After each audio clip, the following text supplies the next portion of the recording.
বানিহারি high স্কুলের সামনে BJP প্রার্থী কুমারগঞ্জের বিজেপি প্রার্থী শুভেন্দু সরকারকে মারধরের ঘটনায় এবার পুলিশের তৎপরতা দেখা যাচ্ছে। বানিহারি এলাকায় যেখানে মারধর করা হয়েছিল বিজেপি প্রার্থীকে, ঠিক সেইখানে এবার তল্লাশিতে নেমেছে পুলিশ।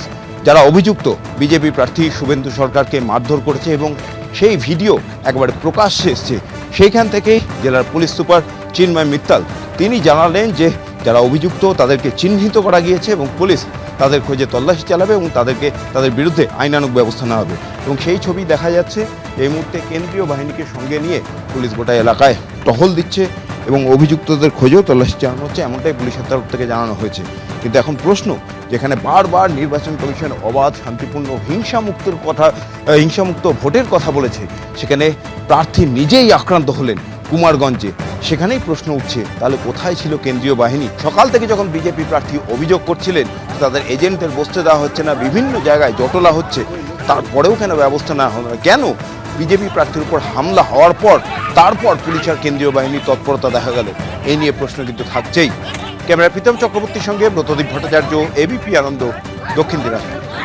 এই পুরো এলাকাটা তৃণমূল কংগ্রেস একটা জঙ্গলরাজ তৈরি করেছে। প্রাণসাগর থেকে শুরু করে চালুন, বাঁশুড়িয়া, অশোকগ্রাম, এই যে বিস্তীর্ণ এলাকা, এই এলাকাতে এর আগে আপনারা দেখেছিলেন যখন দিল্লিতে একটা ঘটনা ঘটেছিল করোনার সময়, তখন তবলিগি জামাতের তখনও এই এলাকার রোল পাওয়া গেছিল। তৃণমূল কংগ্রেস ভাবছে এই সমস্ত উগ্রপন্থী, উগ্র মানসিকতার মানুষের তাদের ভর দিয়ে তারা ভোটে জিতবে। তৃণমূল জিততে তো পারবে না, কুমারগঞ্জ হারবে এবার তৃণমূল। আমাদের প্রার্থী অভিযোগ করছে এবং তার বিরুদ্ধে আইনানুগ ব্যবস্থা নিতে হবে, তাহলে আমরা আগামী দিনে বৃহত্তর আন্দোলনের কথা চিন্তা হবে। কিছুক্ষণ আগেই যে খবর আপনাদেরকে জানিয়েছিলাম, নির্বাচন কমিশন আশঙ্কা প্রকাশ করছে যে বিকেল 4টের পর 3টে জেলায়, বীরভূম, মুর্শিদাবাদ এবং কোচবিহারে অশান্তির আশঙ্কা প্রকাশ করেছে নির্বাচন কমিশন। কেন্দ্রীয় বাহিনীকে সতর্ক হতে বলেছে, বুথ দখল হতে পারে। এর মধ্যেই যে খবর পাওয়া যাচ্ছে, দুবরাজপুরে আক্রান্ত কেন্দ্রীয় বাহিনী।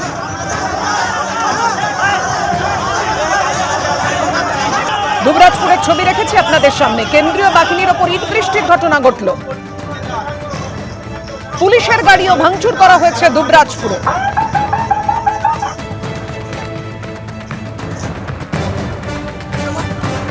6 জন আহত হওয়ার খবর পাওয়া যাচ্ছে। দুবরাজপুরের যে ছবি আপনাদের সামনে রেখেছি, আক্রান্ত কেন্দ্রীয় বাহিনী, পুলিশের গাড়ি ভাঙচুর করা হয়।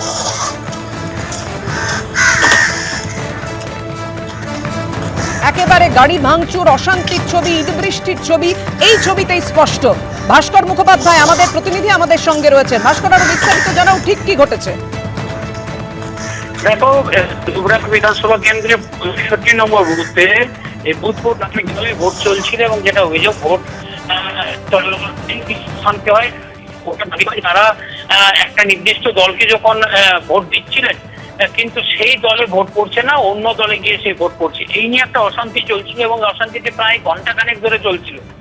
এবং এরপরই কেন্দ্রীয় বাহিনীর জওয়ান যারা ছিলেন তার থেকে অতিরিক্ত কেন্দ্রীয় বাহিনী জওয়ানদের সঙ্গে তর্কাতর্কি শুরু হয়। না, আমাদের প্রতিনিধির সঙ্গে আমাদের যোগাযোগ বিচ্ছিন্ন হয়েছে। আপনারা দেখতে পাচ্ছেন সেই মুহূর্তের ছবি আপনাদের সামনে রেখেছি। দুবরাজপুরে আক্রান্ত কেন্দ্রীয় বাহিনীর ওপর ইট বৃষ্টি হয়, পুলিশের গাড়ি পর্যন্ত ভাঙচুর করা হয়। এবিপি আনন্দ, এগিয়ে থাকে, এগিয়ে রাখে।